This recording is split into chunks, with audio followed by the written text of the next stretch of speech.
En esta ocasión voy a mencionar una tercera práctica que ahí se menciona, que es el bautismo por los muertos. Esto es muy interesante porque los mormones, basados en escritos sagrados de José Smith, arguyen que para la salvación de los parientes que han muerto antes que la iglesia mormona hubiera sido establecida, o antes de que llegue la iglesia mormona, hubiera sido restaurada por José Smith. Ellos murieron sin el conocimiento del Evangelio restaurado, pero ellos trabajan según esa ideología para la restauración de su árbol genealógico, así que lo que hacen es se bautizan por sus antepasados. Si los muertos aceptan dicho bautismo, este es acreditado a su cuenta como si hubieran obrado por sí mismos, o sea, en una representación de algún vivo que se bautiza a su nombre. Así que se bautizan en nombre de sus muertos. Las razones por las cuales los evangélicos no practicamos el bautismo por los muertos, por lo menos son las siguientes cosas, ¿verdad? Miren, los judaizantes mismos, en el peor de los casos, jamás llegaron a tal extravagancia doctrinal, en ninguna manera bautizando muertos. Es característica única esto de esa secta de mormones que usa esta doctrina para pretender ser el único agente terrenal por medio del cual los hombres pueden salvarse, pero nosotros sabemos que la puerta no es ninguna iglesia, sino que la puerta es Cristo. Además, esta práctica hace de los adeptos sus propios salvadores, salvadores también de sus familiares, en lugar de recordar que el único salvador es Jesucristo. Además, la práctica de ese bautismo es incierta en la historia, basado en el testimonio de 1 Corintios 15, algunos cuando se habla de los bautismos por los muertos. Bueno, existen varias explicaciones. Algunos dicen que era una práctica de los creyentes gnósticos, que ellos seguían de sus tradiciones venidas de la gnosis, quienes atribuían cierto poder salvador al bautismo en agua. Otros dicen que se refiere a un bautismo de los que estaban agonizando y por lo tanto, si estaban agonizando y si la resurrección no es real, entonces por demás es que se bauticen de agonizando. Otros dicen que se administraba sobre las tumbas de los creyentes que habían muerto sin estos ser administrados de dicha ceremonia y que fue una práctica de la iglesia primitiva. Es una teoría. A otros dicen que se trata de un bautismo de carácter vicario, en el cual algunos creyentes se hacían bautizar como sustituto de otros creyentes que habían sido muertos como mártires sin bautizarse, y que era el rito de la iniciación cristiana y por lo tanto pues se hacía como forma simbólica todavía. Los novacianos y los marcionistas lo practicaron en el sentido de carácter vicario y son los únicos, es el único dato que se registra en toda la historia. En todos los datos históricos no se apoya ni la regeneración bautismal ni algún efecto salvífico para los muertos por medio de este rito, mucho menos el bautismo por interpósita persona, es decir, de que por medio del bautismo en agua una persona ya muerta podría salvarse. Bueno, algunos apoyan esta doctrina como toda buena herejía de la interpretación única de un texto difícil, oscuro y aislado de la Escritura, aunque su verdadero fundamento está en las revelaciones, dicen ellos, de José Smith. Pero las mejores interpretaciones que se han dado a 1 Corintios 15, 29, de los que se bautizan por los muertos, que dice Pablo, son las siguientes. Primero, la primera interpretación que aquí se menciona es los que se bautizan comprendiendo que sepultan simbólicamente al viejo hombre.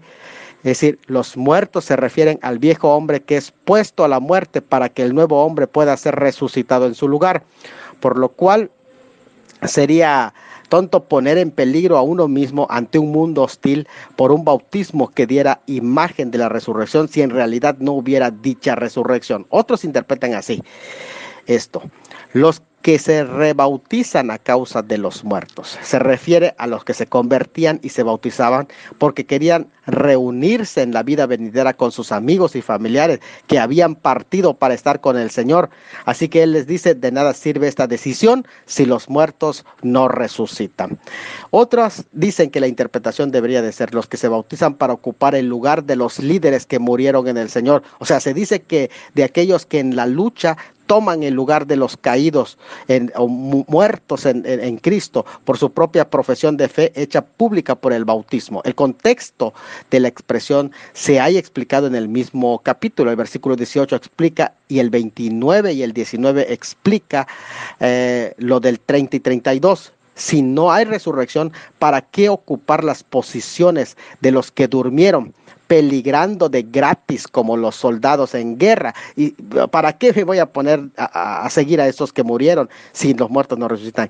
¿Qué nos aprovechará pelear contra las fieras con que pelearon estos mártires si los muertos no resucitan? Eso es alguno.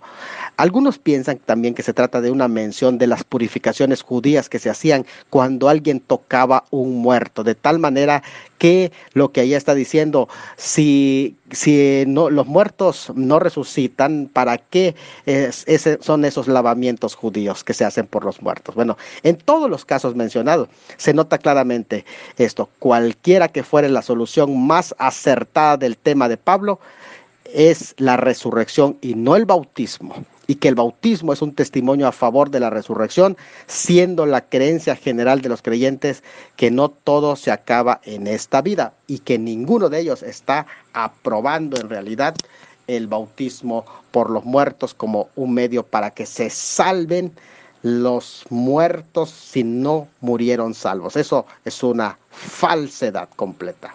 Bueno, pues a nuestro entender aquí también hay una discusión que es basado en la fórmula del bautismo en agua, porque algunos le dan demasiado énfasis a la fórmula, tiene que ser exacta, y que si no es en esa fórmula, no vas a ser salvo. Eso es ya rebasar el límite, tanto de los unitarios como de los trinitarios, porque se sacraliza una fórmula y se olvidan que esto es un mero acto simbólico, no se trata de una fórmula mágica. Esto sí es importante que lo entendamos. Así que, claro, en el caso de los unitarios, quienes niegan la enseñanza de la Trinidad, y por lo mismo también aconsejan a las personas que se bauticen en el nombre de Jesucristo, que vuelvo a poner el punto acá, el bautizarse en el nombre del Padre, Hijo y el Espíritu Santo o en el nombre de Jesucristo es válido, porque lo que se está buscando allá no es una fórmula, Lo que aquí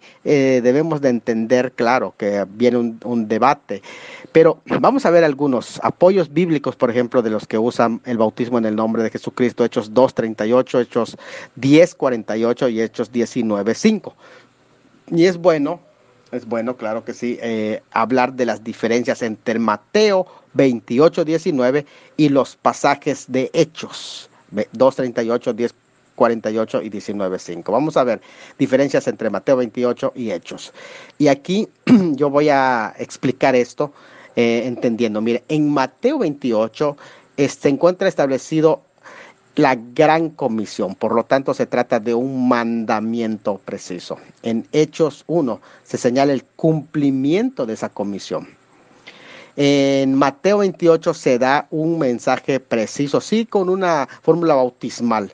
En Hechos se narran acontecimientos históricos. De aquí viene la discusión que a veces dice, a ver, muéstrame un pasaje donde a alguien lo bautizaron en el nombre del Padre, Hijo y del Espíritu Santo, o muéstrame un pasaje donde a alguien lo están bautizando en el nombre de Jesucristo. No hay, en ninguno de los casos hay. Lo que menciona Hechos no son más que narraciones, pero no está mencionando el acto mismo, el momento mismo del bautismo. Eso sí es importante señalarlo. Mateo sí establece una doctrina, en tanto Hechos se describen experiencias que se van narrando. En Mateo el Señor Jesucristo delega la autoridad y establece un mandato. En Hechos los discípulos hacen referencia al mandato. De hecho, cuando dice bautizándolos en el mandato, la autoridad, eso es lo que significa nombre, bautizándolos en el mandato, la autoridad de Cristo. En el mandato de Cristo, ¿cuál mandato? ¿O cuál nombre? El nombre es mandato. Ahí en ese sentido está refiriendo a Mateo 28. En Mateo se utiliza la preposición griega eis, que quiere decir con relación a. Eso es algo muy interesante, con relación a. Bautícenlo con relación a. Y en Hechos se utiliza una preposición griega que es epi, que quiere decir bajo la autoridad de. Eso es epi. Cuando dice bautizarlo en, el término en Hechos es epi. El término en Mateo es eis, y eis significa con relación al Padre, el Hijo y el Espíritu Santo, y en hecho es bajo la autoridad de Jesucristo. Es interesante las dos formas, ¿verdad? En ese sentido, Mateo se trata de una fórmula que inauguraría la nueva época, o sea, una frase que daría a conocer la época de la iglesia para los gentiles y judíos, para ambos. En tanto Hechos, la expresión que se menciona, bautizados en el nombre de Jesucristo, esa expresión no es una variación de la fórmula bautismal, sino que ponía en claro que el bautismo de Juan era reemplazado por el bautismo de Cristo. Eso es importante, que ahí lo que se está enfatizando es que ahora el bautismo de Juan quedaba reemplazado por el bautismo de Cristo, porque ahí el contraste no es entre el Padre, Hijo y Espíritu Santo y Cristo, no, sino entre Juan y Cristo. En Mateo, la interpretación más obvia es dedicándolos o consagrándonos al Padre, Hijo y Espíritu Santo. En tanto en Hechos, la interpretación más cercana es el que da el sentido de sepultados en Cristo para ser introducidos con Cristo en la familia divina. Esto es importante, porque quiere decir que Hechos nos está presentando un bautismo en Cristo y por lo tanto un bautismo espiritual. En tanto en Mateo se está hablando de un bautismo físico. En Mateo fue dado a los discípulos quienes ya estaban relacionados con el concepto del Padre, Hijo y el Espíritu Santo y podían entender claramente sin ninguna confusión este mandato. En el libro de los Hechos fue expresado a gente relacionados solo con los conceptos de la ley, pero que podían comprender fácilmente ser bautizados en el bautismo de Cristo, en contraste con el bautismo de Juan. En Hechos, en Mateo, el bautismo se refiere a un acto físico, en tanto que es bautismo para el servicio a Dios. En tanto en Hechos, el bautismo se refiere a ser sumergidos espiritualmente en el nombre de Cristo, el bautismo para perdón de pecado. El bautismo para perdón de pecados es en el nombre de Jesucristo, y ese bautismo sucede en su muerte, en la muerte de Cristo. O sea, cuando tú te identificas en la muerte de Cristo, ahí te bautizas en su nombre. Este es un bautismo espiritual. En el caso del bautismo en Mateo, era necesario que se entendiera que al ser bautizados en el bautismo cristiano, los discípulos son bautizados por autoridad de las tres personas divinas, invocando el nombre de las personas divinas, y son introducidas en la familia de las tres personas divinas. Ahora, en Hechos, al exhortarles a bautizarles en el nombre de Cristo, los discípulos daban a entender a los judíos y prosélitos que Jesucristo es el Dios del nuevo pacto, al que ellos habían rechazado y necesitaban aceptar a ese Cristo. Por eso el énfasis era sobre aquel al quien habían rechazado, y por eso se les dice bautícense en ese bautismo que es el bautismo de Cristo. Ahora, es importante entender que cuando yo refiero al bautismo de Cristo, me refiero al bautismo que él tuvo en su muerte, que necesitan identificarse en esa muerte. Miren, aquí que la fórmula en el nombre, según el uso antiguo, tiene relación con la propiedad. Significa que el bautizado llega a estar bajo la autoridad o bajo la soberanía del Dios Trino. En este sentido, o sea, la profesión de fe adquiere también un valor trinitario. Confesamos a Dios como Padre, confesamos a Cristo como el Hijo de Dios y nos entregamos a Él como nuestro Consolador. Esto es algo muy importante que aparece. El Señor Jesucristo coloca el bautismo en adecuada relación con el discipulado y la enseñanza. O sea, el bautismo cristiano tiene la autoridad de Cristo. O sea, cuando te bautizas en el nombre del Padre, Hijo y el Espíritu Santo, estás también reconociendo el bautismo de Cristo. Recuerden, uno es el bautismo físico y otro es el bautismo espiritual. Y para ser bautizados en agua, primeramente tienes que haber sido bautizados en Cristo. Y este bautismo en Cristo es una identificación en su muerte, una autoridad en forma de mandamiento que ahí aparece en Mateo. La fe obediente inicia con el discipulado, que comienza simultáneamente con el bautismo en agua. El bautizado queda alistado en la escuela de Cristo y se le debe de entrenar. Lucas, como lo hace con frecuencia, no explica lo que en otro lugar aparece con claridad. Por eso en los Hechos hace referencia a bautizar en el nombre, en griego es por el nombre de Cristo. Esto es por la autoridad o mandato de Jesús, autoridad que aparece en el mandato de Mateo 28. O sea, el acto mismo de bautizar era hecho entonces en el nombre, que es un singular, pues los tres son uno, el Padre, el Hijo y el Espíritu Santo. Los tres son distintos también.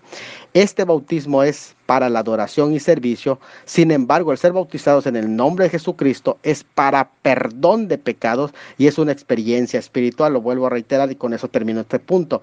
Este bautismo, que es en el nombre del Padre, Hijo y Espíritu Santo, es para la adoración y servicio al Dios Trino en la comunidad de creyentes. Sin embargo, el ser bautizados en el nombre de Jesucristo es para perdón de pecados y es una experiencia espiritual. Primero debes de ser bautizado en el nombre de Jesucristo, en esa experiencia espiritual, en su muerte y después en el bautismo en agua.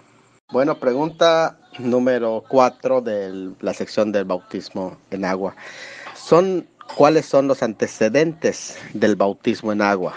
Vamos a contarles prácticamente todos los antecedentes desde hablar desde el bautismo de prosélitos, el bautismo de Juan, el bautismo de Jesús, el bautismo cristiano, y en base a esto ir formando un criterio sobre el tema del bautismo. Juan el Bautista adoptó el bautismo de prosélitos judíos, dándole a ese bautismo de arrepentimiento un nuevo significado.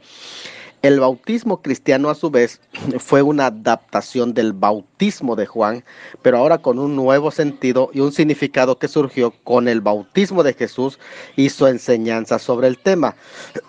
Vamos a ver primeramente el bautismo de prosélitos, que es la punta de partida de antecedentes. Miren, aunque había muchos lavamientos judíos para la limpieza ritual, como lo vemos en Isaías 1:16, Ezequiel 36:25, otros más, ¿verdad? Pero el antecedente más admisible para el bautismo de Juan se encuentra en el bautismo de los prosélitos. Y aunque los lavamientos judíos fueron la base para el fomento de este último, del bautismo de Juan, no se trataba de otro lavamiento, sino de una ceremonia de iniciación llevada a cabo una sola vez en público, bajo instrucciones de catecismo y administrado por otros. Los lavamientos judíos eran de purificación, una purificación constantemente en privado, sin estudios bíblicos previos, administrados por el mismo candidato. O sea, no había un ministro exterior quien lo bautizara. Constituía uno de los 3 ritos de iniciación requeridos de los gentiles que se llegaban al judaísmo. Los otros eran la circuncisión y el sacrificio. De estos, prácticamente los judíos no participaban en ese bautismo, porque prácticamente solamente la circuncisión y el sacrificio. Como muchos gentiles eran mujeres, la circuncisión no llegó a ser el principal rito, sino el bautismo. Aunque la circuncisión era muy importante, realmente al fin y al cabo el que en general era para todos era el bautismo, porque recuerden que la circuncisión es solo para los varones. Su origen entonces es precristiano. En este sentido, enfocado a este bautismo, podemos decir que tiene un origen judío, aunque es incierto, por no mencionarse en el Antiguo Testamento, sino como una práctica dentro sí del judaísmo.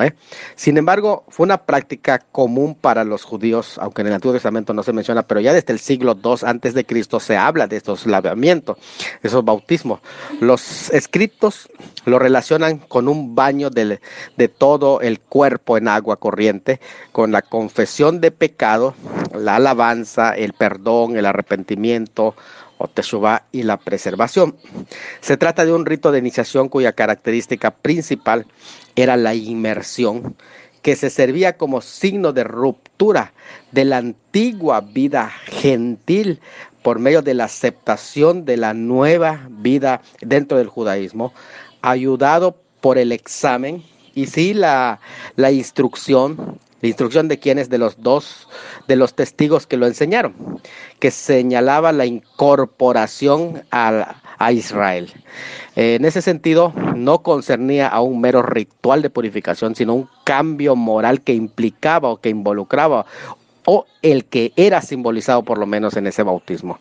El que deseaba ser, por ejemplo, prosélito, era interrogado sobre por qué lo deseaba y se le advertía del sufrimiento que le podía sobrevenir porque había recibido muchas persecuciones los judíos.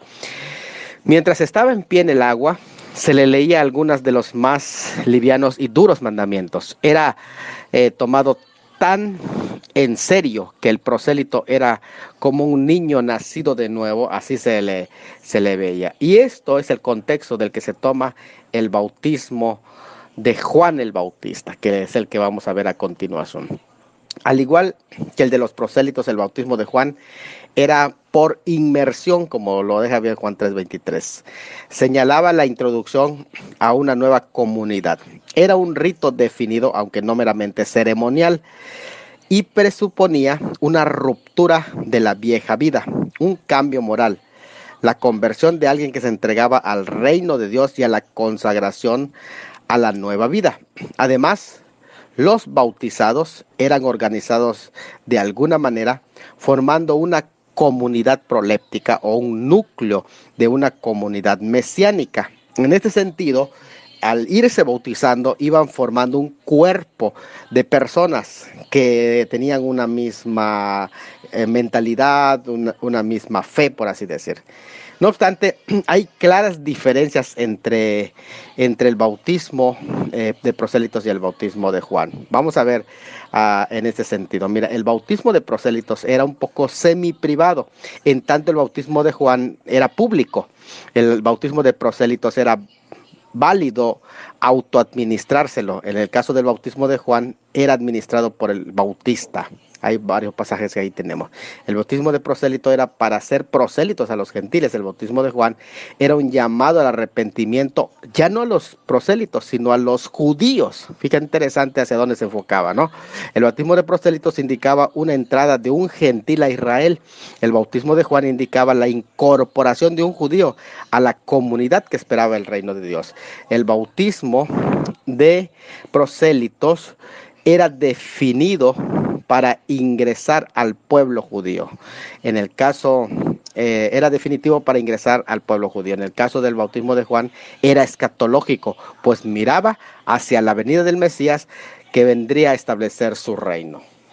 Bueno, el bautista o bautizador fue un agregado descriptivo cuando se dice Juan Bautista, para distinguir a Juan de otros del mismo nombre, que es un nombre común, ¿verdad? Que significa lleno de gracia.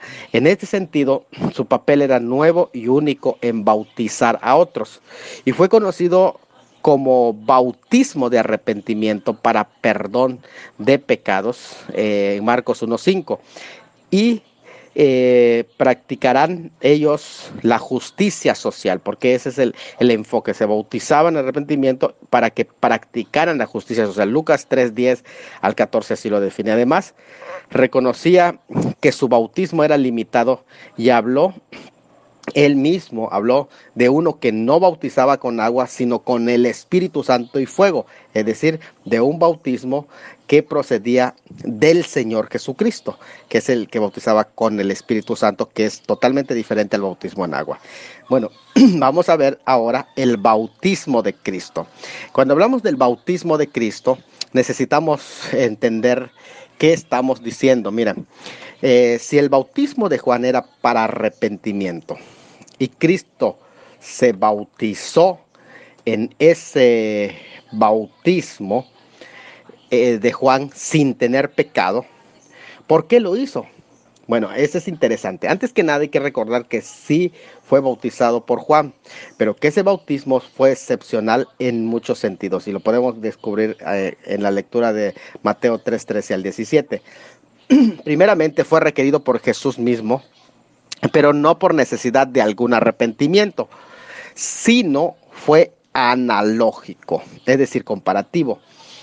Se identificó con el remanente fiel de Israel, Es decir, él dijo, yo soy parte de este grupo que viene a bautizarse y que tiene la misma fe. Yo soy parte de ese grupo puro, por así decir, judío. Es decir, el grupo que había formado Juan el Bautista era un grupo de lo más puro de Israel, por así decir, que estaban esperando la venida del Mesías. Y eso es interesante porque cuando él se bautiza, se está uniendo con ese mismo grupo, con ese remanente que todavía espera, ese residuo, el resto que está esperando la venida del Mesías. Y él se identifica con esa fe, los está aprobando y es parte de ese remanente. Sirvió también como credencial de su ministerio, porque a través de él bautizarse, por el bautismo de Juan, está aprobando el ministerio de Juan y de esa manera está diciendo que Juan es un enviado de Dios, tanto así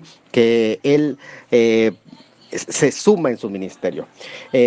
Cuando cuestionaron su autoridad o iniciación ministerial de Juan, él respondió con una referencia a la autoridad del bautismo de Juan y él les dijo, a ver, Juan ¿era profeta o no era profeta? ¿El bautismo de Juan era de los hombres o lo mandó de Dios? ¿De dónde vino? Si no pertenecía, si nadie del templo había mandado a Juan, pero ¿era de Dios o no era de Dios? Entonces, interesante esa pregunta.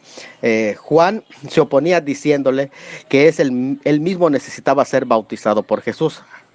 Aunque fue lleno del Espíritu Santo desde el vientre de su madre, él quería probar el bautismo pentecostal del cual él recibió la revelación de que Jesús es el que bautiza con el Espíritu Santo.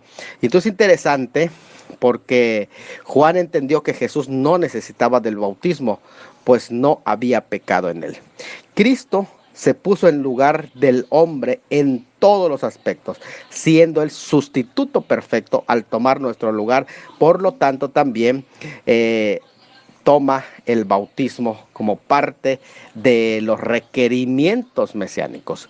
El Señor aprueba así con su bautismo, que el arrepentimiento es un requisito indispensable para acercarse a Dios y que posteriormente, después de que alguien ha recibido a Cristo, debe bautizarse siguiendo su ejemplo. Jesucristo reconoció el ministerio de Juan como un ministerio enviado por Dios. Así aprobó el esfuerzo de Juan de crear un nuevo Israel y voluntariamente él entró en ese mismo grupo. Conforme a la ley, inició su ministerio sacerdotal al ser lavado y ungido con aceite. Y es el lavado previo a su unción. Es decir, antes de descender el Espíritu Santo, fue sumergido en agua. Y esto es algo muy importante porque vino un lavamiento y luego vino su unción en el Espíritu Santo. Entonces, todo era prácticamente parte de los requerimientos para que llene la condición legal de ser el Mesías. Es un ejemplo, además, su bautismo, el bautismo de Jesús, es un ejemplo de obediencia hasta la muerte. Qué interesante que hasta aún en las cosas que no lo requería, pero su obediencia estuvo ahí presente. La cuestión no era si tenía o no pecados que confesar, sino que él iba a obedecer el llamado de Dios que le venía por medio del último y más grande de los profetas, que es Juan. El alimento de Jesús era cumplir la voluntad del Padre y esto era lo que el Padre disponía ahora. La disposición del Padre era que él se bautizara y él obedeció.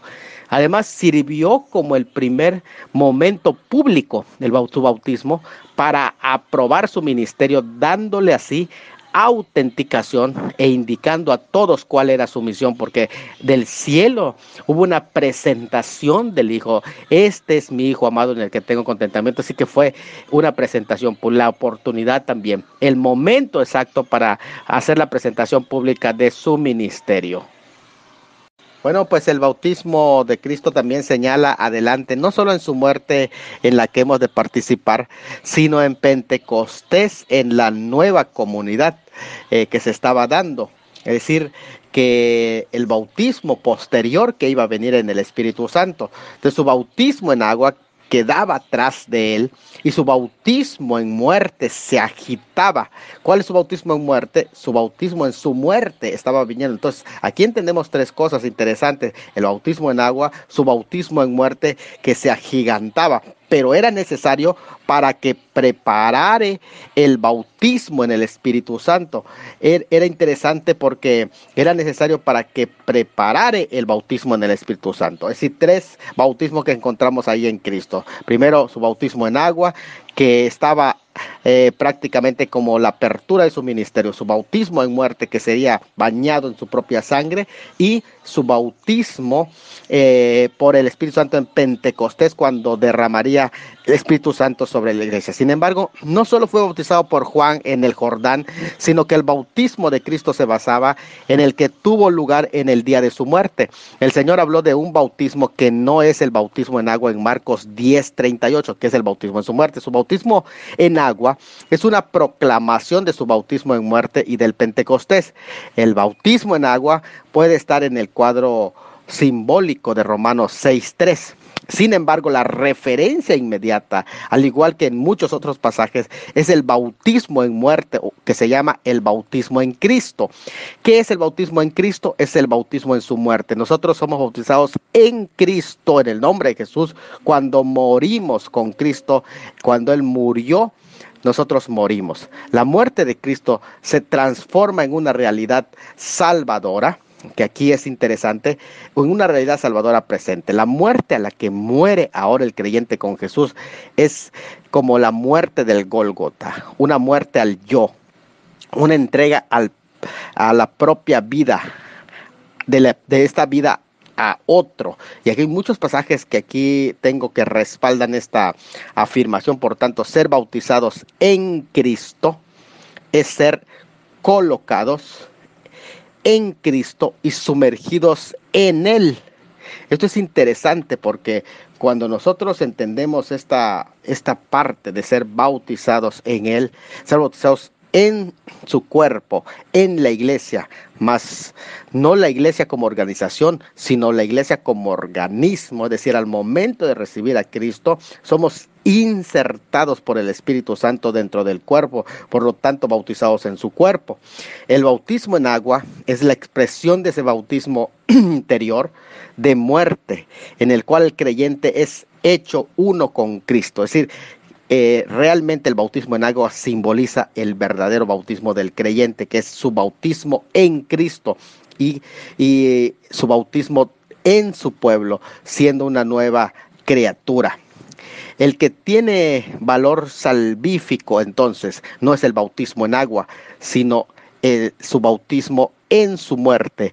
El origen de la salvación está en esa obra y no en el agua, sino en su muerte, en el que debemos de ser bautizados. El bautismo en el Espíritu Santo y fuego es distinto al bautismo de muerte, porque se trata del bautismo pentecostal. Una cosa es ser bautizados por el Espíritu en el cuerpo y otra cosa es ser bautizados en el Espíritu Santo.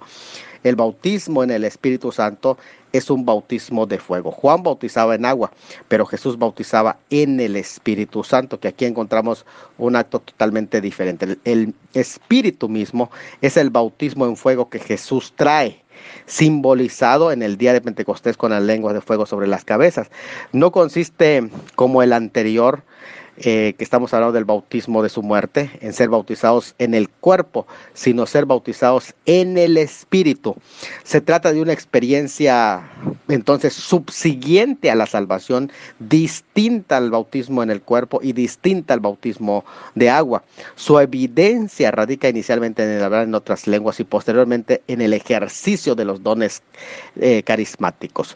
Para la comprensión del bautismo cristiano está Cristo mismo. El antecedente supremo del bautismo cristiano fue Jesucristo.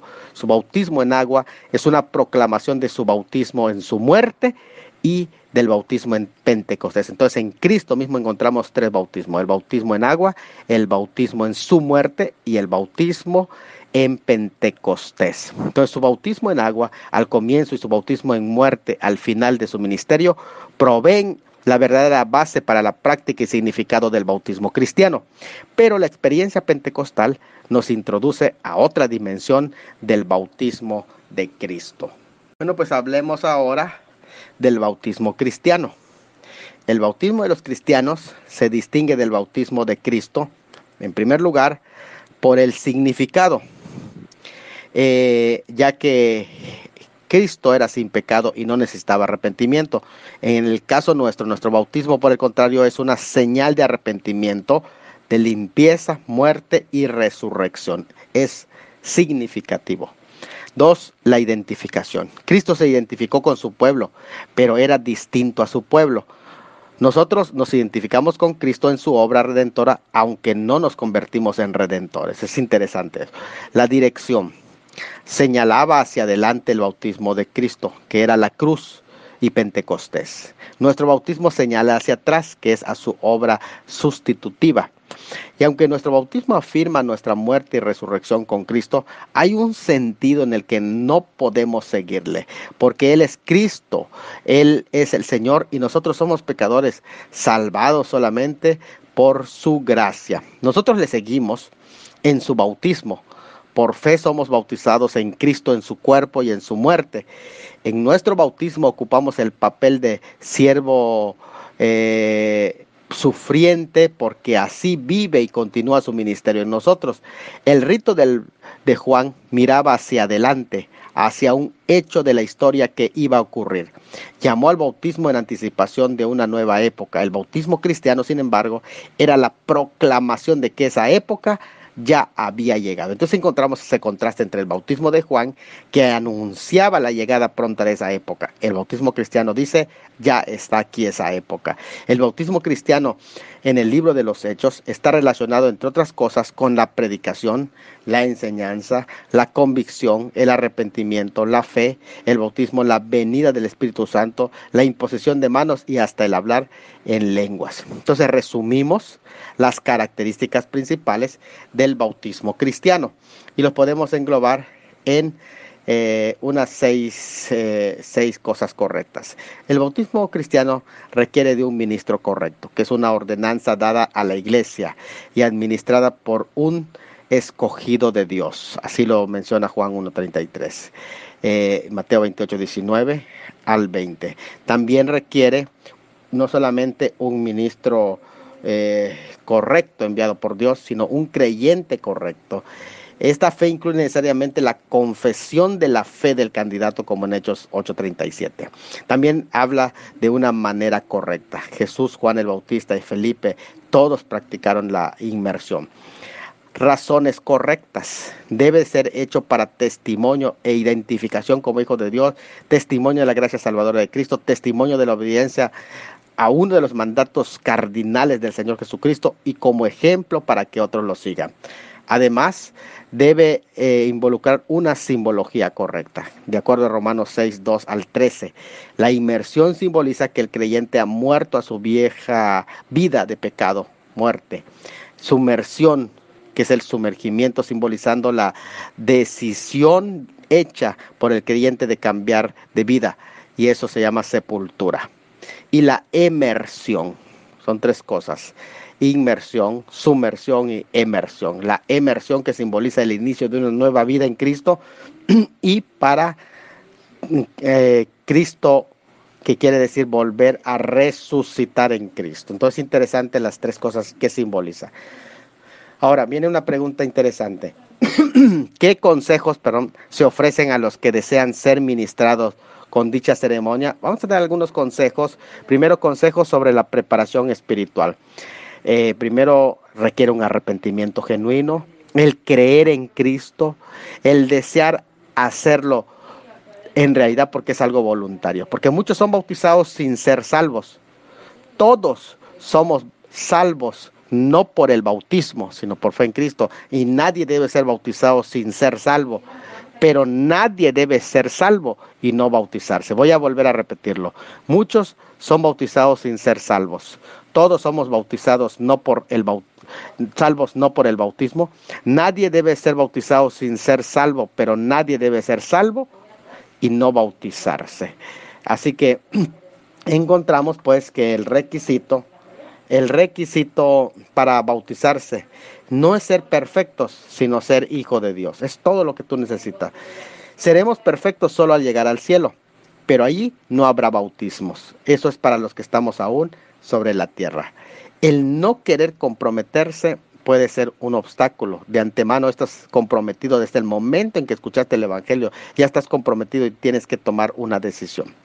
Ahora hay unos consejos sobre los cambios de hábitos y los cambios de costumbres que es importante que tú sigas, porque esto es también muy importante que se vaya pues prácticamente dando, porque ya hemos hablado de consejos espirituales, consejos sobre obstáculos que hay que vencer, que es el temor, el no querer comprometerse, pero también unos consejos sobre los cambios de hábitos y costumbres. Desde el momento de reconocer a Cristo antes del bautismo, ya debió de iniciar un cambio en nuestras vidas, pero muchas veces por desconocer la palabra, hacemos cosas o conservamos costumbres que no están de acuerdo a ella.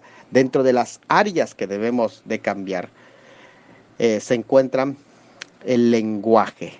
Hay que cambiar los insultos, groserías, albures y otros temas de doble sentido. El comportamiento, hay que cambiarlo. El cuerpo también hay que cuidarlo. No afectar el cuerpo con elementos que no te edifican, porque vas a dar cuenta. 1 Corintios 6:19 habla de tu cuerpo como templo del Espíritu Santo. Entonces, tratar de eliminar drogas, vicios, cosas como las penitencias, lastimar el cuerpo, etcétera, ¿no? La idolatría también hay que dejarlo. El ocultismo, todo tipo de ocultismo, alejarse de todo lo que tenga que ver con el tarot, los horóscopos. Aquí estamos hablando de la lectura de las cartas, palmas de la mano, limpias, que así le dicen, hechicería, brujería, parapsicología, control mental, rosacruces, e incluso hasta grupos sectarios y prácticas, yogas, artes marciales, nueva era, cosas semejantes, ¿no? Que en algunas cuestiones a veces son ejercicios, pero que se rebasan el tema de los ejercicios. Y por último, los consejos sobre aspectos físicos y del programa para tu propio bautismo que te sugerimos. Mira, la ropa ciertamente no es un requisito, pues hemos sido vestidos de Cristo. Así lo dice Isaías 61:10 también. Sin embargo, se recomienda solo por cuestión de uniformidad. A lo mejor el día de tu bautismo llevar una ropa blanca que simboliza la limpieza de Dios. No es requisito tampoco, pero a lo mejor por uniformidad. Cosas que prácticamente nos dicen que ya Dios hizo en nosotros, ¿no? Pero es algo opcional.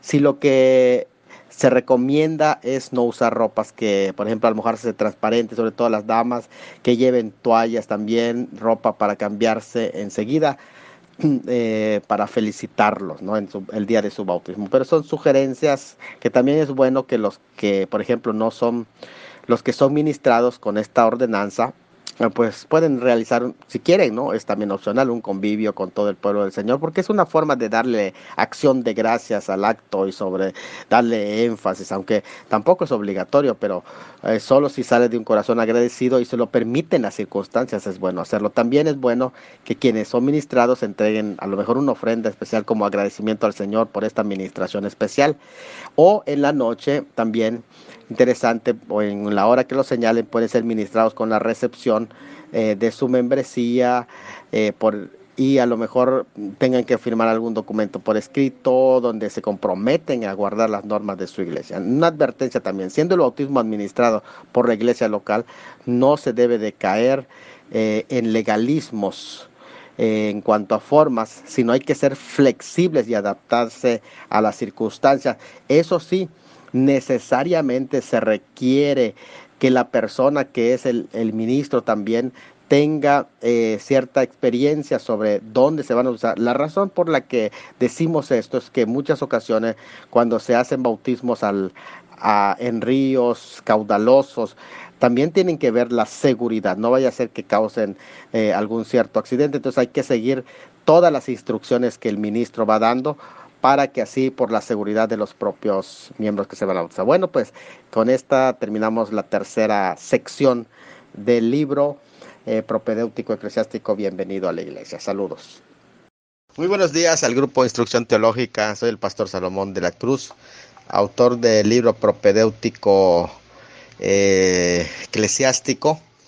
Esta es la cuarta sección de este material que estoy presentando en esta ocasión y se trata sobre preguntas sobre la iglesia, que es una de las cuestiones importantes que ha de tratarse cuando se habla de un recién asistente a la iglesia, pintándoles así el panorama, no solamente preguntas sobre la salvación, preguntas sobre el discipulado, sobre el bautismo en agua, sino netamente sobre lo que es la iglesia.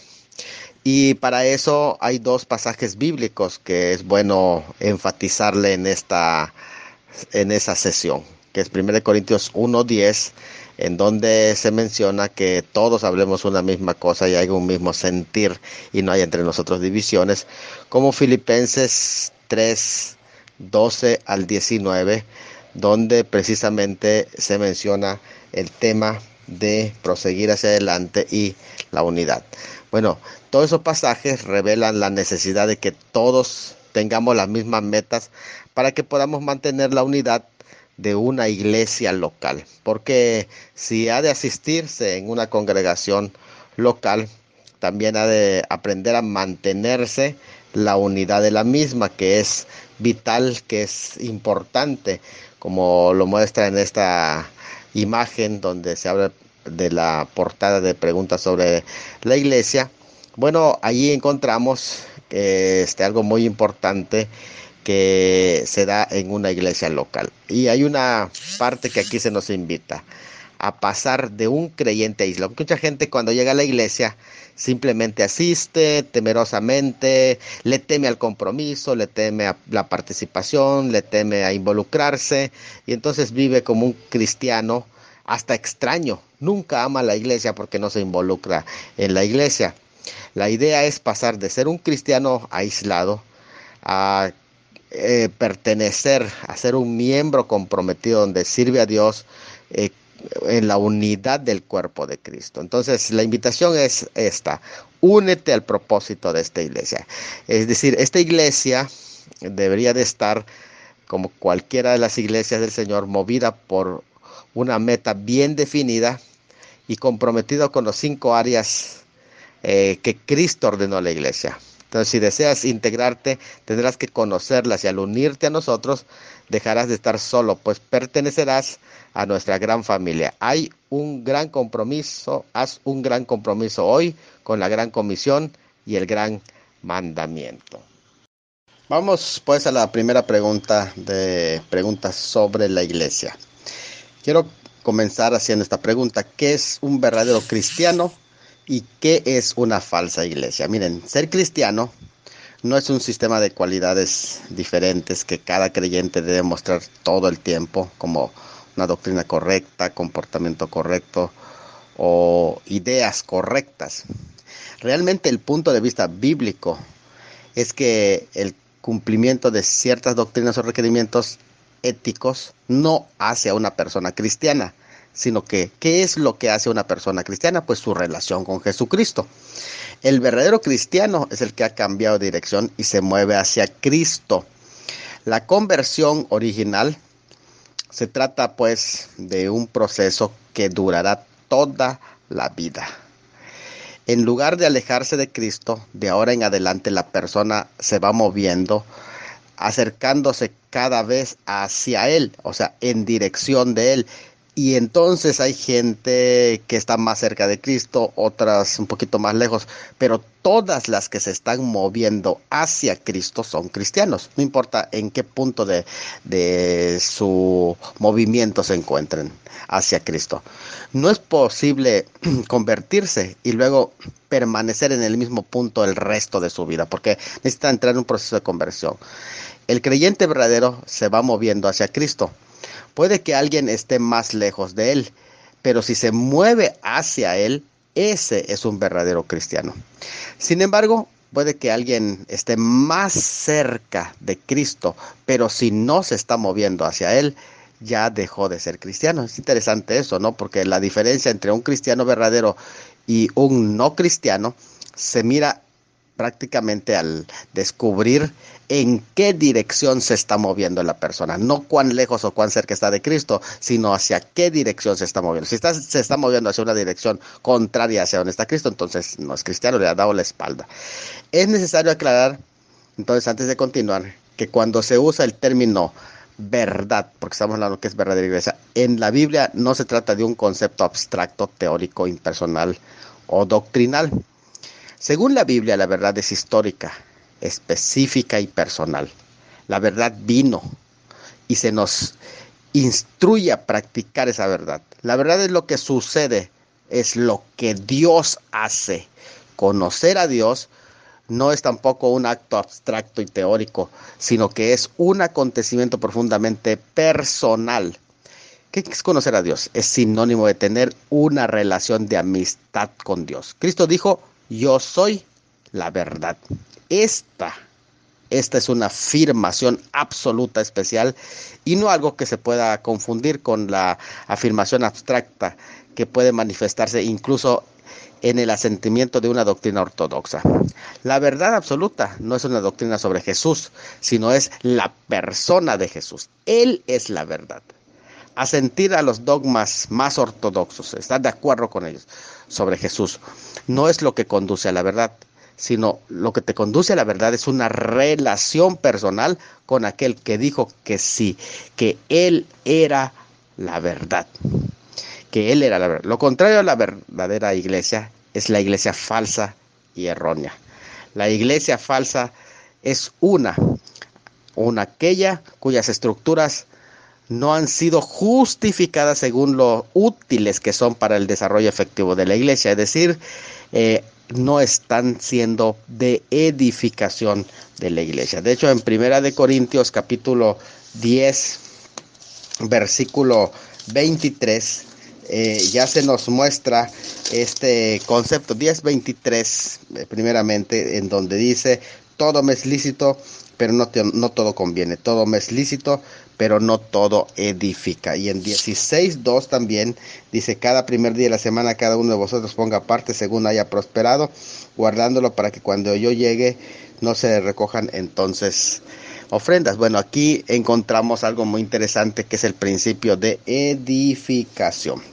Ahora, esta edificación es algo importante. Las cosas beneficiosas son aquellas que sirven para edificar la iglesia. Todo conviene, pero no todo edifica. Es algo que ahí se está mencionando. Entonces, ¿qué es lo que está diciendo? Bueno, que todas las manifestaciones del Espíritu Santo son y deben de ser evaluadas por si honran a Jesús como Señor, y segundo, si edifican a la iglesia. 1 Corintios 12, 3, 7 y 14, 1 al 5. El Espíritu se manifiesta cada vez que Dios se manifiesta.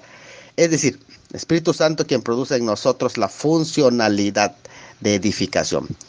El hecho que Dios se manifiesta y que la iglesia como organismo se haya hecho realidad es un signo de que el Espíritu Santo está obrando y lo hace en una iglesia verdadera, no en una iglesia falsa.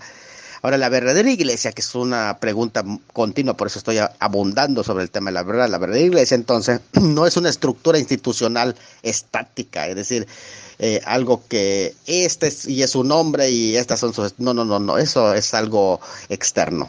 Pero tampoco lo es la ausencia de la estructura, es decir, nosotros no tenemos nombre, porque tampoco caer en ese misticismo. Sino que la iglesia no puede entenderse o definirse para todos los tiempos y situaciones, más bien asume muchas formas diferentes según la época, según la mentalidad, según el estilo de devoción, según la cultura, el grupo, el enfoque y demás. Así que estas formas a simple vista pueden aparentar contradecirse todo esto, pero funcionalmente son armoniosas. Así que el cristiano y entiende que para todas las iglesias hay un parámetro. Creo que el criterio debería de ser si la fe, la comunión, el servicio, la adoración, la evangelización, todos los propósitos se hacen realidad en esa congregación. Si Dios se manifiesta en ellos, si el Espíritu Santo está obrando en ellos, si sus muchas formas y estructuras dan permiso, permiten y animan al amor. En otras palabras, el criterio para cada institución debería de ser, para ser evaluada, ¿cuánta utilidad tiene esta organización para edificar el cuerpo de Cristo? Estoy hablando del cuerpo como la iglesia espiritual. En la medida que cumple este criterio, será una verdadera iglesia. Nuestras energías no deben agotarse discutiendo sobre si una iglesia debería ver su parte institucional, es decir, la iglesia como organización, o verse de forma funcional, pues eso no tiene que ser así. Sino que debemos ir a la práctica de cómo puede desarrollarse en la funcionalidad. Y cuanto más radicalmente examine una iglesia sus estructuras desde el punto de vista funcional, más cerca estará de lo que podríamos llamar la verdadera iglesia, porque hay que ser autocríticos en este sentido. Esto es algo que va a ayudar mucho a ver si estamos en una verdadera o en una falsa iglesia. Bueno, para no confundirnos respecto a estos conceptos, hagamos las siguientes aclaraciones. La primera aclaración que vamos a hacer es: hay que distinguir y relacionar entre la iglesia como organismo y la iglesia como organización. Miren, la iglesia como organismo es el cuerpo de Cristo. La iglesia como organización es una comunidad local de creyentes. Voy a explicarlo. La iglesia como cuerpo de Cristo o como organismo es la expresión de la vida de la iglesia, trabaja espiritualmente, es el trabajo de espíritu, de los dones espirituales, y se identifica con la fe, la comunión y el servicio. Pero la iglesia como una organización o como una comunidad local de creyentes es una estructura externa de la iglesia. A través de ella se debe manifestar el cuerpo de Cristo. Se refiere a la acción humana. No quiere decir que son actos equivocados, pero es el hombre el que está ahí presente, y entender que son cristianos los que lo administran. Son instituciones. Están presentes ahí la doctrina, los sacramentos, los oficios, etcétera, ¿verdad? Entonces, no podemos quitar ni uno ni otro, porque uno se manifiesta a través del otro. La naturaleza de la iglesia está compuesta de estos dos elementos, que le conocen como el polo dinámico, que es el organismo, y el polo estático, que es la organización. En este caso, la iglesia como cuerpo y la iglesia como comunidad local, o el organismo y la organización. Ambos están implícitos en el concepto de iglesia en el Nuevo Testamento, o sea, ninguno es, no se excluye. De ninguna manera están en competencia entre sí. No se trata de la distinción entre iglesia estatal, iglesia libre, iglesia visible, iglesia pecadora imperfecta, cristianos renacidos y nominales, la iglesia manifiesta y latente, o la iglesia militante y la triunfante. Más bien, lo que se trata es de la distinción entre el trabajo actual de Jesucristo por medio del Espíritu Santo y los actos que corresponden a la obediencia de la iglesia y sus instituciones. En ese sentido tiene que haber una simbiosis, es decir, uno depende del otro. La fe, la comunión y el servicio describen a la iglesia como organismo. Cuando estos, fe, comunión y servicio, desaparecen o son descuidados en una institución, estos elementos no deberíamos considerar esta institución, cuando ya no están presentes la fe, comunión y servicio, no debería entenderse esta institución como una verdadera iglesia, sino como una falsa iglesia. Entonces, la iglesia debe ponerse en movimiento como organismo antes de que podamos llamarle iglesia. Sin embargo, la iglesia como organismo jamás podrá encontrar su expresión en un vacío libre de toda o cualquier institución. Desde el inicio la iglesia tuvo estatutos legales, es decir, espíritu y orden. No se excluyen, más bien se incluyen, porque muchos se van solo por el espíritu y ya no trabajan en el orden. Aquí tiene que haber ambas cosas. Las instituciones válidas son las que pueden demostrar su utilidad para el desarrollo del polo dinámico, es decir, de la iglesia como cuerpo de Cristo, del organismo. El desarrollo de la iglesia como organismo inevitablemente va a conducir a la creación de instituciones, y no es algo malo, porque tiene que concretizarse.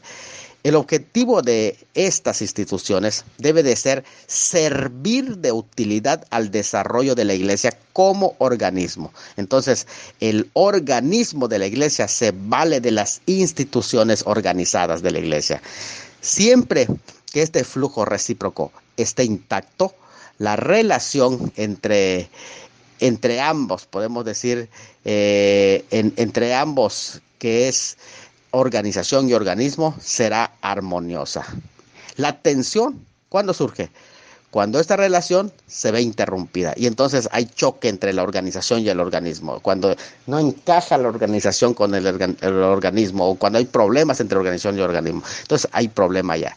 La iglesia como organización puede ser edificada por los humanos. La iglesia como organismo lo edifica el Espíritu Santo. Podemos controlar la organización como humanos, pero nunca el organismo. Lo que podemos hacer es someter los elementos en los que podemos influir al criterio de la funcionalidad, de tal manera que los elementos que pueden quedar de alguna manera fuera de nuestro control, quedan en una iglesia, puedan darse en una iglesia local. Miren, la revelación bíblica, ¿quién es? Es Jesucristo. No es la iglesia, no es ni la doctrina ni la tradición.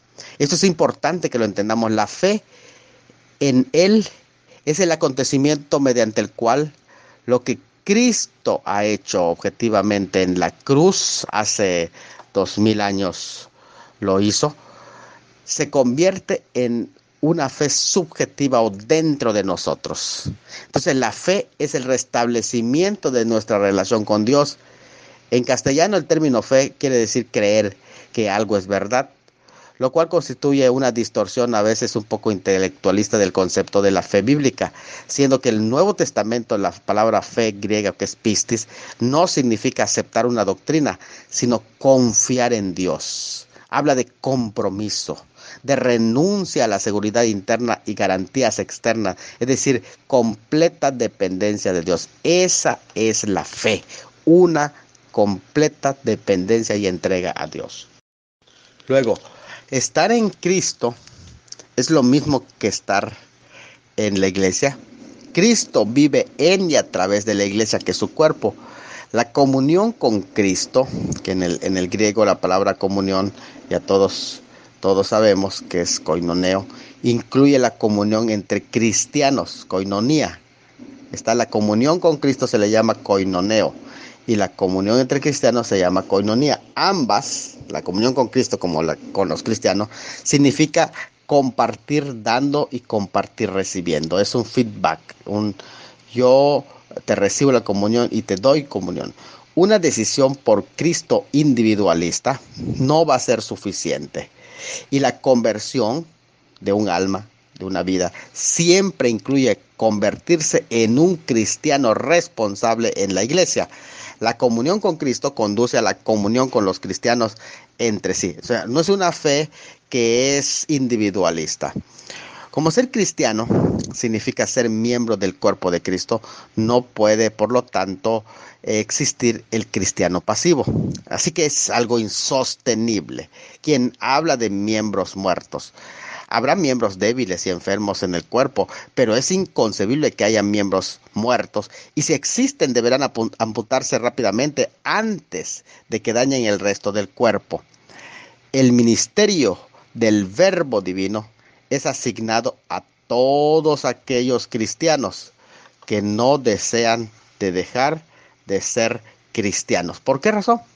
Porque al momento de dejar de servir, dejan de ser cristianos, porque la cualidad de ser cristianos es imitar a Cristo, y Cristo, su cualidad es el servicio. El servir a la iglesia, cuando nosotros servimos a la iglesia, estamos sirviendo a Cristo. Toda la iglesia está dotada espiritual y carismáticamente, no solo los ministros.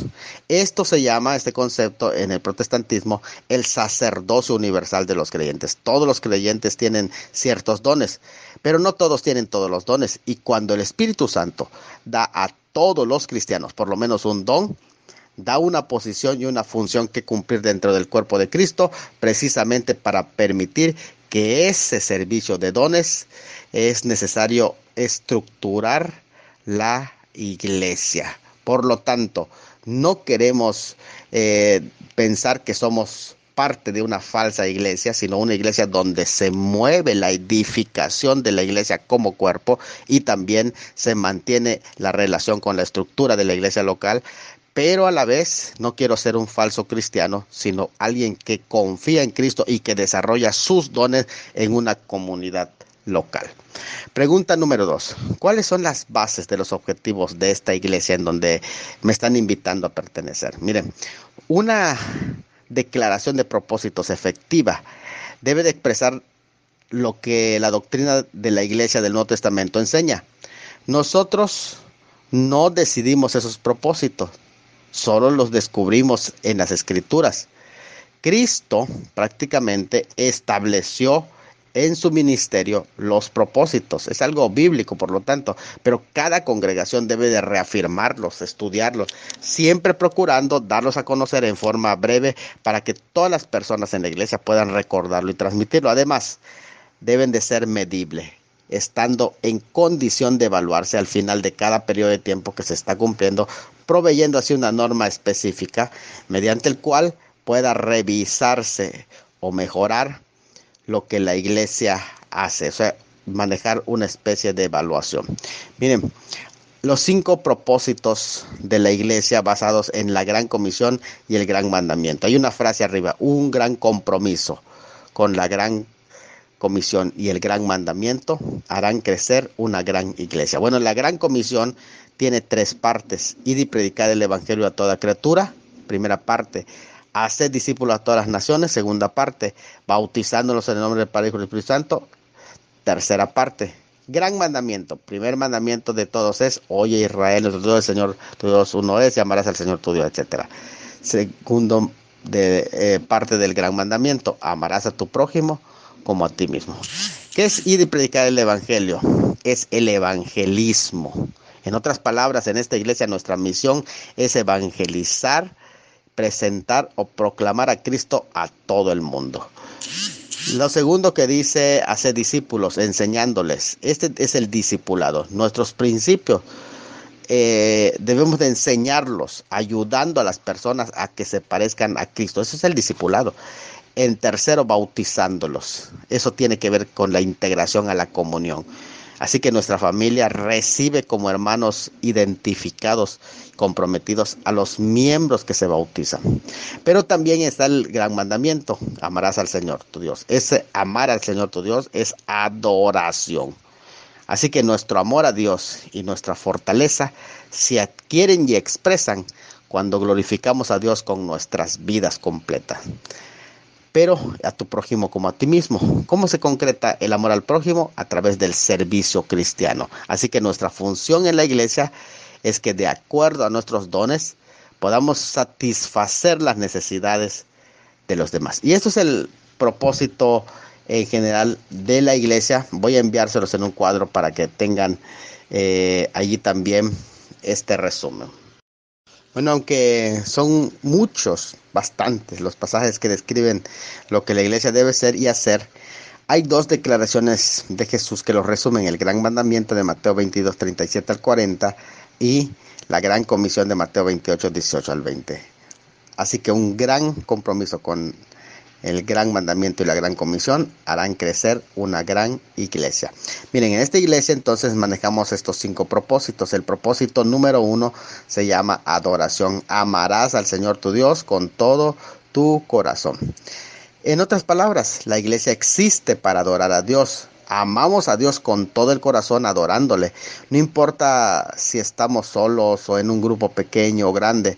Cuando le expresamos amor a Dios, lo estamos adorando. La adoración a Dios es antes del servicio. El primer propósito es la adoración.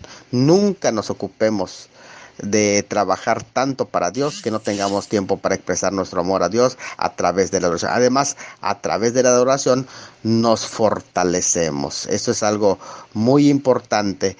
Debemos celebrar la presencia de Dios exaltando su nombre.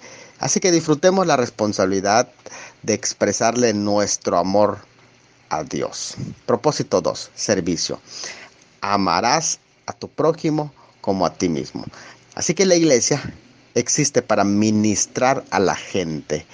El liderazgo cristiano consiste en demostrar el amor de Dios a otros, satisfaciendo sus necesidades y sanando también, pues, sus heridas en el nombre del Señor Jesús. Cada vez que se acerca a otros en amor, se le está ministrando. Cuando tú los tocas, cuando tú les hablas, cuando tú ministras sus necesidades. Debemos entonces ministrar toda clase de necesidades, porque ministrar es servir. Las necesidades espirituales, las físicas, las económicas, las intelectuales, las relacionales. Por este motivo se requiere perfeccionar a los santos para la obra del ministerio. Generalmente se define la fidelidad en términos de asistencia, o sea, cuántos asisten, en lugar de definirlo en términos de servicio, lo cual algunos miembros simplemente se sientan y se quedan en remojos y se vuelven agrios, pero no están sirviendo. Ahora vamos al propósito número 3, que es evangelismo, que consiste en ir y hacer discípulos. Aquí el discipulado, la iglesia existe, id y a id. El término id aquí es id y predicad. Id y predicad es importante, porque aquí el predicad habla de la iglesia que existe para ganar almas. Nuestra misión es evangelizar al mundo, compartir las buenas nuevas, no convertirlos, sino presentarles el mensaje de salvación. La responsabilidad de cada cristiano es compartir las buenas nuevas donde quiera que vaya, a todo el mundo y a toda hora. No es solo para algunos hermanos o algún departamento o grupo. Tenemos que darle un informe a Dios con respecto a cuán seriamente cumplimos esta responsabilidad. Es tan importante esa tarea que se menciona en los primeros 5 libros del Nuevo Testamento. Se llama la Gran Comisión. Jesucristo quiere que vayamos y digamos al mundo el mensaje del Evangelio. El evangelismo es más que una responsabilidad. Es un privilegio, una invitación a ser parte de aquellos que traen a las personas a integrar la gran familia de Dios. Entonces, importante, porque ¿hay alguna otra cosa más significativa por la que valga la pena entregar la vida? Creo que no. Mientras exista una persona en el mundo que no conozca a Cristo, la iglesia tiene el mandato, no la opción, el mandato de seguir creciendo. Propósito número 4, comunión, bautizándolos. La iglesia existe para ofrecer comunión a los creyentes. Yendo, bautizando y enseñando son los verbos que forman parte esencial del proceso del discipulado, y en griego están en un presente continuo. Yendo, bautizando, enseñando. En este sentido es algo que es la labor continua de la iglesia. Mientras vayan, bauticen y enseñen. El acto del bautismo no fue nombrado por el Señor por accidente, pues simboliza uno de los propósitos esenciales de la iglesia, que es la comunión unos con otros. La identificación entonces con el cuerpo de Cristo. Somos llamados a pertenecer y no solo a ser salvos. No somos rescatados del mundo para vivir como el llanero solitario de la historia, sino para pertenecer a la gran familia de Cristo y ser parte de su cuerpo. El bautismo no es solo símbolo de la salvación, sino que también es comunión. Simboliza nuestra nueva vida en Cristo, pero ¿saben? También hace visible esa incorporación. ¿Por qué razón? Porque la incorporación personal al cuerpo de Cristo es tan importante y se refleja cuando tú eres miembro de la iglesia a través del bautismo. La iglesia podrá entonces decir al mundo: ahora esta persona es uno de nosotros. ¿Por qué? Porque ya se ha bautizado y está en la lista de la congregación local, que no lo es todo, pero sí es algo muy importante. Cuando los nuevos creyentes se bautizan, les damos la bienvenida a la comunión de la familia de Dios. Y ya ellos no están solos, ni son extraños, advenedizos, sino que ahora pertenecen. El propósito número 5 se llama discipulado y dice: enseñándoles que guarden. La iglesia entonces existe para edificar, formar o educar al pueblo de Dios. El discipulado, ¿qué cosa es? Hemos dicho que es el proceso de ayudar a las personas a que se parezcan más a Cristo en sus pensamientos, en sus sentimientos y en sus acciones. Comienza cuando una persona nace de nuevo y va a continuar a lo largo de toda su vida para perfeccionarse. Ahora, no solo somos llamados para alcanzar, sino también para enseñar. Es responsabilidad de la iglesia desarrollar a las personas para que lleguen a la madurez espiritual. Jesucristo incluyó entonces estos 5 propósitos en su trabajo en Juan 17. Estos son los 5 objetivos de la iglesia o propósitos. Miren, el Señor Jesucristo incluyó estos 5 propósitos, 5 elementos en su trabajo. Usted estúdienlo en Juan 17. También Pablo explica a ellos en Efesios 4, 1 al 16. La iglesia primitiva de Jerusalén, que se describe en Hechos 2, 1 al 17, es ejemplo de ello. En la actualidad, nuestros propósitos no han cambiado. La iglesia debe existir para adorarle, servirle, evangelizar, integrar, edificar y equipar. Aunque cada iglesia difiere respecto a cómo estos se llevan a cabo, no debe existir desacuerdo respecto a cuál es la tarea al que hemos sido llamados a realizar. El equilibrio entre estos 5 propósitos de la iglesia trae salud al cuerpo de Cristo, y si alguno no se une a los propósitos del plan de Dios, es un enemigo de la cruz de Cristo. Así que estos son los propósitos. Miren, tercera pregunta. ¿Cuál es la definición práctica de este propósito? Considerando todo lo anterior, a lo mejor hacer una definición de propósito. Miren, en esta iglesia tenemos esta definición, nuestro propósito. Ganar almas para Cristo y traerlos para que aprendan a adorar a Dios y se hagan miembros comprometidos de su gran familia y se desarrollen en ella para alcanzar la madurez a imagen de Cristo, equipándolos para que sirvan a la iglesia y ejerzan su misión en el mundo. En ese sentido podemos definir nuestra identidad.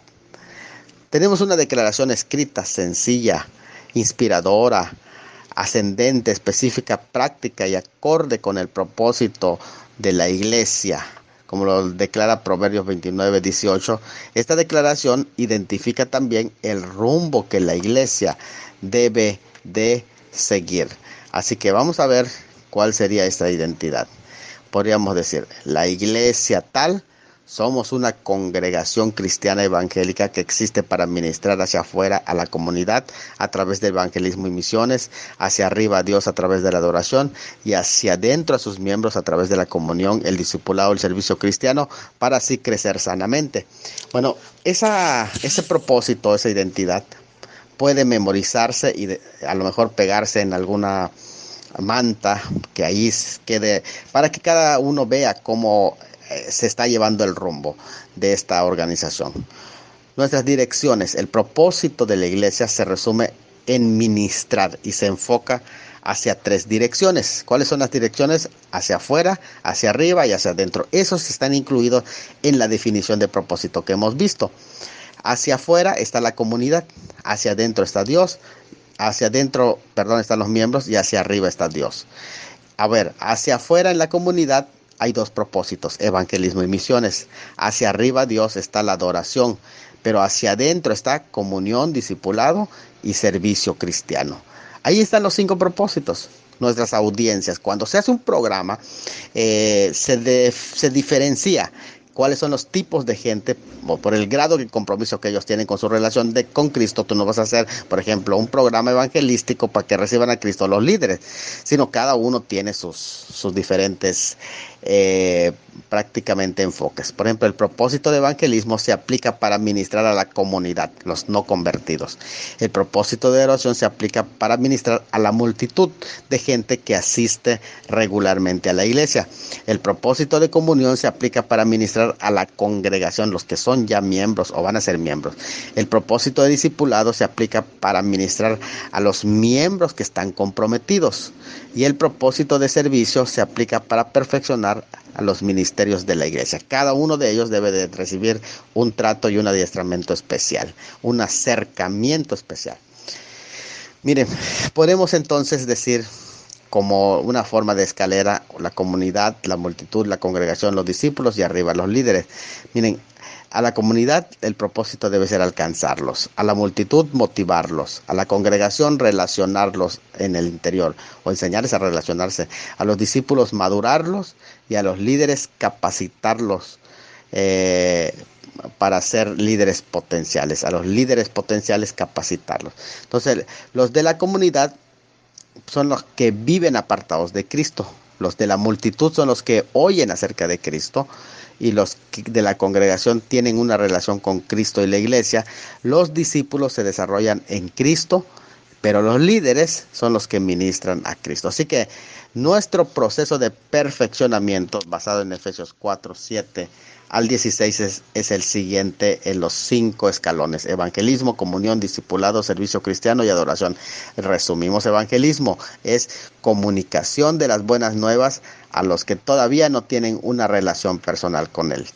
Comunión, bienvenida que se le da en la comunidad de creyentes, donde son conocidos, son animados, tenidos por responsables y alentados en su peregrinaje espiritual. Discipulado, proceso que edifica o fortifica al cristiano que desea ser semejante a Cristo. Servicio cristiano, satisfacer las necesidades de los demás con amor a través de los dones espirituales. Adoración, celebrar la presencia de Dios y honrarlo con nuestras vidas. Bien, ¿y cómo se lleva a cabo este propósito? Es la pregunta 4. Mire, se lleva a cabo por medio de una buena comunicación. ¿Cómo? Visualizando los propósitos, es decir, poniéndolo a la vista de todos con manteles, con gráficas, etcétera. Memorizándoles, hacer talleres para que memoricen, concursos, pensando y actuando con propósitos. Siempre que se hacen actividades se piensa a qué propósito tiene. Por medio de un eslogan o identidad que se repite semanalmente, repasando el propósito del mes y todos los propósitos de siempre, de todos los grupos van haciendo precisamente eso, explicando el significado de la declaración de propósito, también escribiendo el propósito en el membrete de la iglesia, tal vez buscando un equipo de oración que ore por cada uno de los propósitos, escribiendo cartas mensualmente a los miembros, explicándoles en qué consisten los propósitos del mes, mandándoles una copia de explicación del propósito e inicio de año de los miembros del cuerpo de líderes de la iglesia para que estén enterados del proyecto. Esto es algo muy importante. Y también realizando actividades explicando de esta manera: este programa cumple nuestro propósito de comunión, de adoración o de ser cualquiera el que vaya cumpliendo. Lo segundo que hay que hacer es practicarlos. Alcanzamos los propósitos con las siguientes estrategias. Lo que hay que hacer es, se programa alrededor de propósitos, de tal forma que la actividad que no cumple ningún propósito debe de desaparecer. Pero si se está cumpliendo un propósito, lo que hace es, por ejemplo, en el mes de evangelismo, ganamos a los que no asisten a través de qué programas: servicios de hogar, evangelismo en casa, campañas, atención, predicaciones en mercados, en autobuses, radios, repartición de ropas o despensas, plan de, toda la lista. En adoración, los programas pueden incluir diversos programas de oración, conciertos musicales, seminarios para canto, etcétera. Todo es lo que es adoración. En comunión, días de campo, convivios, excursiones, cenas. En discipulado, conferencias, talleres, mesas redondas, seminarios, paneles, simposios, todo eso. Servicio cristiano, diferentes comisiones de servicio, promover cómo el funcionamiento de los dones, seminario de dones, porque es algo muy importante para descubrir sus dones. Todo eso se va llevando efecto para el cumplimiento de los propósitos. También se hace un proceso visible en la iglesia que se debe comenzar trasladando a los no creyentes desde la comunidad hacia la multitud para que comiencen ellos a adorar. Luego se traslada a la multitud, a la congregación, para que gocen de la comunión de la familia de Dios. Eso todo con programas de seguimiento. Y también se van mostrando específicamente a través de ceremonias concretas cómo van ascendiendo. Continúan trasladando la congregación hasta el grupo de comprometidos que sean discipulados a la madurez, y del grupo de comprometidos se trasladan al liderazgo para que ministren a la comunidad. Pero también se debe de educar en base a propósito. La educación cristiana es un programa que tiene como meta ayudar a cada creyente a desarrollar su estilo de vida de evangelismo, adoración, comunión, discipulado y servicio. Debemos de producir no solo oidores, sino hacedores, no solo informar, sino transformar. Solo creemos la parte de la Biblia que ponemos por obra, así que debemos comprometer a la persona para que pueda crecer espiritual. Entonces, no puede quedarse estancado. Cada curso que se le da debe llevar al final un compromiso que deben ellos de asumir para que puedan dar el próximo paso. De ahí que es un ejemplo, ¿no? En los cursos, el curso propedéutico se firma el documento Mi compromiso con Cristo. En la clase de membresía se firma el documento Mi compromiso con la iglesia. En la clase de discipulado se firma el documento Mi compromiso con la madurez espiritual. En la clase de liderazgo se firma el documento Mi compromiso con el ministerio. En la clase de evangelismo y misiones se firma el documento Mi compromiso con el mundo. Es interesante porque de esa manera se va enfocando hacia dónde va. Se añade personal y se estructura en base a propósitos. Descubrimos cuál propósito enciende pasión en el aspirante. Luego lo ubicamos de acuerdo a eso. No miramos solo su carácter o personalidad, sino su pasión por los propósitos. O sea, tú realmente encajas en algo en esta iglesia. O sea, Dios te trajo a esta iglesia para que pertenezcas, para que sirvas. De hecho, lo que hacemos es que dividimos todo el año en meses. Por ejemplo, el mes de enero, que es administración, pero ya febrero es adoración, marzo comunión, abril discipulado, mayo actividades son de servicio y junio evangelismo. Esto puede cambiar en diferentes iglesias. Julio adoración, agosto comunión, septiembre discipulado, octubre servicio cristiano, en noviembre evangelismo y diciembre administración. Es algo relativo. Cada iglesia puede cambiarlo. Pero hay un equipo de misiones que se organiza lo necesario con tal de proclamar el mensaje de Cristo en nuestra comunidad, un equipo de música y alabanza, de adoración, un equipo de membresía para supervisar los grupos de apoyo, un equipo de madurez que se encarga de discipular, un equipo de liderazgo que ayuda a los miembros a encontrar su lugar en el servicio. Y se calendariza de acuerdo a los propósitos. Así que, bueno, mi amigo, ya con esto termino. Te invitamos. No te pierdas la aventura de formar parte de esta congregación. Únete a nosotros, te estamos esperando. Para nosotros, tú eres alguien muy importante. Saludos. Muy buenos días, hermanos del Grupo Instrucción Teológica. Les saluda el pastor Salomón de la Cruz desde Cozumel. Voy a enviar mi conclusión respecto a esta exposición que he dado y después podemos escuchar las conclusiones de los demás hermanos. Ya entendimos que el regalo más grande que Cristo te haya dado es la salvación, y por la salvación hay que vivir y también desarrollar hábitos en nuestra cotidianidad que giren alrededor de la salvación.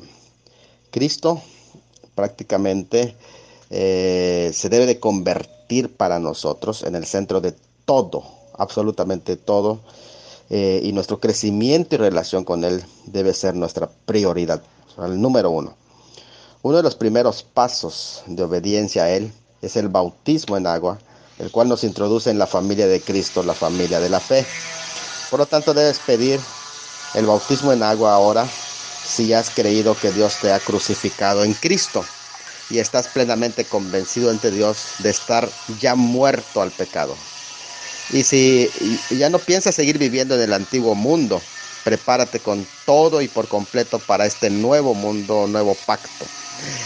Por el mismo bautismo en agua, tú proclamas que has recibido una nueva vida y has sido cambiado a una vida completamente nueva, impartida por Cristo con el poder de la resurrección.